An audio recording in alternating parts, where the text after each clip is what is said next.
Edición genética, un concepto relativamente nuevo, pero que sin duda ha causado diferentes reacciones en muchos de nosotros. Pareciera tratarse de un tema que solo pudiéramos ver en películas como Jurassic Park o Resident Evil. Pero tranquilo, que la cosa no va por ahí, que su uso va dirigido más que nada al progreso de la humanidad. A continuación conocerás algunas aplicaciones reales que la edición genética nos ha proporcionado, sus posibles riesgos y algunos de los dilemas éticos a los que se ha enfrentado esta técnica biotecnológica. Pero antes de comenzar, es necesario que hagas de lado la imagen de científicos ambiciosos combinando ADN para crear un parque lleno de dinosaurios y conocer el verdadero significado de qué es la edición génica. La edición génica consiste en un procedimiento en el que se eliminan fragmentos específicos del ADN, molécula que contiene el material genético de cada organismo, permitiendo así la sustitución de dichos fragmentos por nuevas secuencias de genes. Para realizar la eliminación de estos fragmentos no deseados, se utilizan enzimas denominadas nucleasas, las cuales cortan el ADN en lugares específicos. Posteriormente, son reparadas por la maquinaria celular agregando o quitando secuencias, lo que modifica la función del gen. La terapia génica puede usarse, como te decíamos anteriormente, en muchas áreas. Se puede aplicar la edición genética en plantas, animales u organismos, hasta en humanos. Claro que estos procesos son mucho más controversiales y delicados. Ahora te explicamos. Existen terapias para tratar enfermedades, como la terapia somática, terapia germinal y terapia génica de mejora. En la terapia somática, se transfiere material genético a las células de tu cuerpo para mejorar tu salud. A través de tu sangre podrían introducir genes terapéuticos, aunque claro, esta terapia se encuentra en fase experimental. Otro método es la terapia germinal, que es cuando modificamos un cigoto o un embrión para evitar que en el futuro el individuo crezca con alguna enfermedad. O incluso se ha llegado a imaginar usarse para personalizar características humanas. Imagina que en el futuro pudieras pagar a alguien para pedir un bebé a tu gusto, elegir su color de ojos y de piel. Esto definitivamente es de cuidado, ya que cualquier cambio que se haga en esta etapa se quedará para toda la vida en el individuo y en su futura descendencia. Es decir, cualquier modificación hecha podría difundirse y ser una nueva característica en la especie humana. Con esto surgen preguntas como si algunos rasgos se quedarán solo para las clases sociales altas, aquella que pueda pagar para diseñar a sus hijos. A esto viene otro concepto, al que se le conoce como terapia génica de mejora. Esto incluiría mejorar el sistema inmune, hacer personas más inteligentes, incrementar la memoria, retardar la vejez o incluso reducir la capacidad de dormir sin perder las capacidades de atención al estar despierto. Esto definitivamente nos daría la capacidad de mejorar la raza humana, ¿no? Pero implicaría que parte de ella se quedaría como obsoleta o indeseada. Tus oportunidades se determinarían por el dinero que tus padres invierten para editar tu cuerpo y ser un humano mucho más competente. Esto no quiere decir que la edición genética aplicada a humanos sea mala, mientras no sea con fines egoístas o egocéntricos. Se podrían curar un gran número de enfermedades que de otra forma no se están ni cerca de la cura, como la anemia falciforme o fibrosis quística, enfermedades llamadas multifactoriales como hipertensión o diabetes, las enfermedades neurológicas como el Parkinson y el Alzheimer, o enfermedades infecciosas como herpes, hepatitis o SIDA, o incluso enfermedades como el cáncer. Vamos a explicarte un poco de qué trata esta enfermedad para usarlo como ejemplo de cómo se pueden aplicar estas terapias génicas. Para empezar, Hay que saber que el cáncer son células que crecen de manera descontrolada y que pierden una función importante de todas las células, la apoptosis. Esta apoptosis es la muerte programada de las células. Cuando una célula cumple su función en nuestro cuerpo, ésta se despide y de alguna manera es destruida para dar lugar a una nueva célula, sana. Cuando las células cancerosas no quieren morir, se quedan y van haciendo un cúmulo de masa que pasará a ser un tumor. Todo esto puede ser debido a daños en el material genético de las células, lo que puede ser por incontables factores. Por desgracia, esta sigue siendo una enfermedad que cobra muchas vidas, aun con los avances en medicina y tecnología. Su tratamiento es muchas veces muy costoso, definitivamente no está al alcance de todos. Son pocos los pacientes que se enteran que tienen esta enfermedad antes de que sea demasiado tarde, sin mencionar que los tratamientos son agresivos y a veces provocan más daño que beneficio. Para esto, la edición genética tiene algunas opciones que consisten básicamente en inyectar genes a las células cancerosas para que realicen bien sus procesos de apoptosis o muerte celular programada. Esto, claro, no afectaría a las células sanas, ya que solo se les inyecta la instrucción a las células que no la tienen, las cancerosas, pudiendo así salvar miles de vidas. Además de la medicina, la edición genética puede tener otras aplicaciones. Un ejemplo de ello es la aplicación ambiental, mediante la mejora de procesos de biorremediación con bacterias y algas. Empezando con las bacterias, Corynebacterium glutamicum cuenta con alta resistencia al arsénico y se ha modificado genéticamente para hacer que la bacteria funcione como un bioacumulador, mediante el silenciamiento de los genes ARSB y ACR3, los cuales codifican para las vías de salida del arsénico 3. Otra opción es la eliminación del gen ARSR, que codifica para una proteína que es un represor transcripcional, permitiendo la expresión de los tres componentes ARSR, ARSB y ARSC3 del operón ARS, que da resistencia al arsénico ya que lo detoxifica.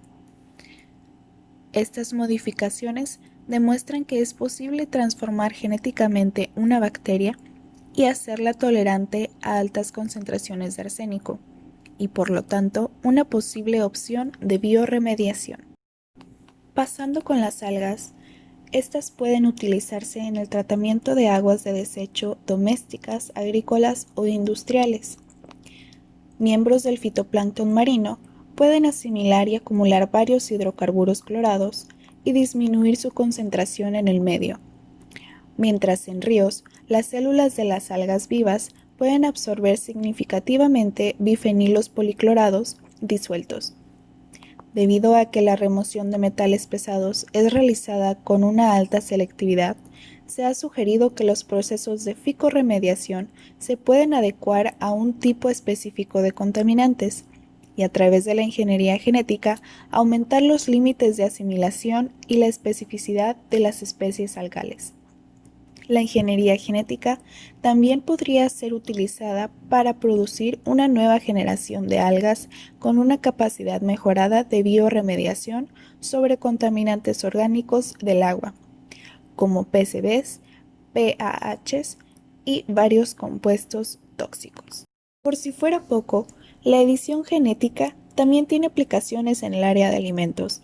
En la agricultura, con el propósito de obtener cultivos con un contenido mayor de nutrientes, resistentes a plagas y con mejores rendimientos, se han implementado diversas estrategias de modificación genética en los cultivos.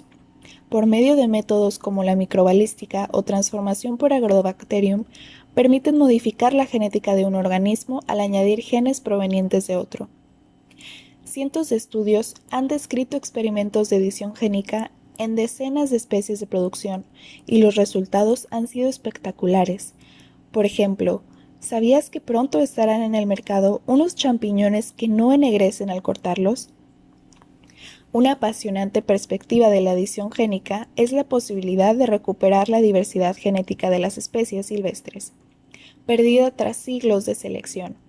Por ejemplo, durante la domesticación del tomate se han perdido casi 5.000 genes, incluyendo algunos de los que le proporcionaban sabor y resistencia a enfermedades. Hay al menos 20.000 especies comestibles que nunca se han domesticado, muchas de las cuales tienen nutrientes beneficiosos y son más resistentes a enfermedades y climas extremos. Su domesticación, por edición génica, abre inmensas posibilidades de desarrollo de nuevos alimentos con una producción más sostenible. En el sector pecuario, la edición génica tiene el potencial de promover los alelos, genes o mutaciones deseables que se encuentran en baja frecuencia en una población. Esto se puede lograr al aumentar la proporción de individuos que muestran los rasgos deseados. Asimismo, las características genómicas asociadas con fenotipos favorables con precisión en el genoma de la especie de interés para promover una mejor producción y calidad de los alimentos, así como favorecer el bienestar animal. Entre los diversos genes posibles de edición se encuentra, por ejemplo, el que codifica la proteína miostatina, que limita el crecimiento muscular. Una vez inhibida la acción de su gen, se puede aumentar significativamente la masa de animales, como porcinos, bovinos, convirtiéndolos más atractivos para los consumidores, lo que ciertamente moverá la industria de alimentos transgénicos. Recientemente, se ha reportado la generación de resistencia al virus del síndrome respiratorio y reproductivo de los porcinos, a través de la edición del gen que codifica para un receptor de superficie de las células que es necesario para que el virus desencadene la infección. En 2016, la edición de genes se utilizó para producir vacas sin cuernos. Esta operación dolorosa para el ganado y gravosa en lo económico y en lo emocional para el ganadero se realiza porque limita los riesgos de que se hieran los animales y facilita su manejo. Este ejemplo posee un interés adicional. ¿Por qué obligado a reflexionar sobre las definiciones del término transgénico? ¿Son las vacas mochas que se obtienen por la edición génica organismos transgénicos propiamente dichos? Nótese que la variante genética que se introduce existe ya en otros individuos de la especie y que podría introducirse por métodos tradicionales, por lo que es dudoso que las vacas manipuladas deban considerarse transgénicas a efectos legales. Es importante mencionar los posibles riesgos que pudieran presentarse a la hora de llevar a cabo este procedimiento. La presencia de problemas metodológicos puede contribuir con el desarrollo de complicaciones en el paciente. Las pruebas con animales son llevadas a cabo con la finalidad de prevenir que estos casos ocurran, rectificando la seguridad del vector utilizado. Un vector es un agente que contiene la información genética que se desea incorporar al organismo. Por lo general, se utilizan virus que han sido modificados para evitar una infección. Sin embargo, en muchos casos, estos pudieran activar la respuesta inmune del organismo, agravando la situación. Otro riesgo es la posibilidad de que el ARN se aparee imperfectamente en otro lugar del genoma, cuya secuencia sea muy similar a la secuencia objetivo. La nucleasa Cas9, como se le conoce, reconoce esa unión en el ADN y procede a cortar en el lugar equivocado, provocando una edición extra no controlada. En numerosos artículos, como en uno publicado por Nature, señalan que se deben evitar las mutaciones en las células germinales, ya que esto puede dar paso a mutaciones aleatorias causando consecuencias dañinas en las generaciones futuras, o bien pueda ser utilizado para fines no terapéuticos. Como todo en la vida, la edición génica es amada por unos y odiada por otros, o mejor dicho, temida. Es por eso que vamos a explorar los dilemas éticos principales que desencadena esta nueva herramienta de la genética. Iniciemos con la eficiencia de esta práctica. En áreas como la ambiental o agropecuaria, no es tan difícil determinarlo. pues existen experimentos para comprobar los efectos de la edición. Incluso los comemos en forma de transgénicos. Sin embargo, cuando se trata de las personas, la cosa cambia, pues no podemos realizar experimentos en seres humanos. Así que comprobar la eficiencia de una edición génica en alguna persona no es posible. Pero eso no es todo. El debate en la comunidad científica continúa, ya que una parte considera que la edición génica tiene un gran potencial y que puede llegar a tener logros muy notables en el futuro, pero la parte contraria declara que las expectativas de esta práctica están sobrevaloradas, cuando consideramos la influencia del ambiente sobre aquellos organismos que hayan sido editados genéticamente. Como bien sabrás, nunca se descarta la posibilidad de que algo salga mal, y esto nos lleva al segundo dilema.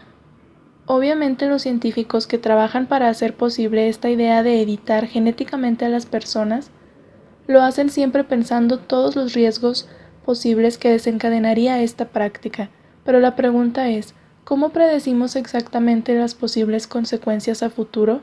¿Te imaginas que algo salga mal en una persona y que esa mutación la pase a sus hijos, y ellos a sus hijos, y así sucesivamente? Esta incertidumbre es la que frena el avance de las aplicaciones de la edición génica. Para comprender el tercer dilema, considera que no se pueden negar las maravillas que prometen estas técnicas, pero existe el temor de no contar con tecnología suficiente que permita mantener el control sobre los organismos genéticamente modificados. Además de esto, esta revolución biotecnológica conlleva una gran responsabilidad, pues la forma en que se unen las herramientas y sus límites son los que determinará si se generan beneficios o perjuicios.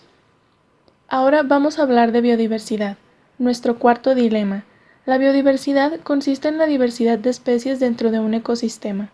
Al hablar de la edición génica, existe un riesgo de afectarla. Veamos un ejemplo. Imagina un cultivo de maíz que fue editado genéticamente para eliminar una plaga.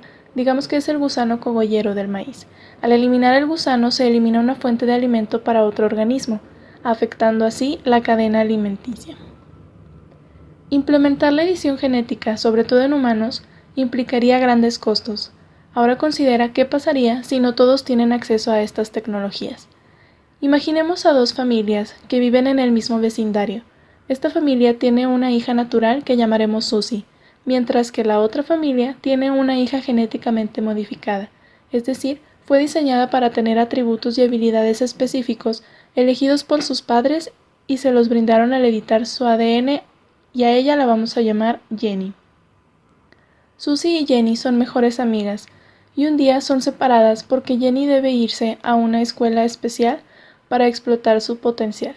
Y Susie se cuestiona, ¿por qué se va mi amiga? ¿Soy menos que ella?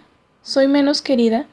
Este es solo un ejemplo de todos los escenarios posibles que surgiría y causarían división en la sociedad. Por eso el dilema radica en la equidad. Ahora recordemos un poco sobre la evolución. Sabemos que las especies se han ido adaptando al ecosistema según sus necesidades. Esto tiene una raíz desde su ADN porque las características físicas de los organismos son dictadas por sus genes, y estos actuarán de acuerdo con las condiciones de su ambiente. El dilema aquí es, si modificamos nuestro ADN, ¿impediremos que siga evolucionando para bien? Anteriormente conocimos el impacto en la biodiversidad, pero ¿hay otros efectos en el ecosistema? Pues la respuesta es que sí. Imagínate que ese nuevo ADN se mezcle con el de una población diferente a la objetivo. Te muestro un ejemplo planteado en la revista Science en el 2014. Los mosquitos son un grave problema, porque transmiten muchas enfermedades a los humanos. Con ayuda de la edición génica, es posible que ya no sean capaces de transmitir esas enfermedades e incluso que el mosquito no pueda reproducirse. ¿Te imaginas un mundo sin mosquitos? El problema es el siguiente. La erradicación de especies puede parecer un arma muy peligrosa, y ciertamente es de preocuparse, pero ¿y si algo así en la especie correcta, como el mosquito, puede salvar vidas al erradicar la transmisión de enfermedades? En ese caso, ¿no estaría justificado el riesgo?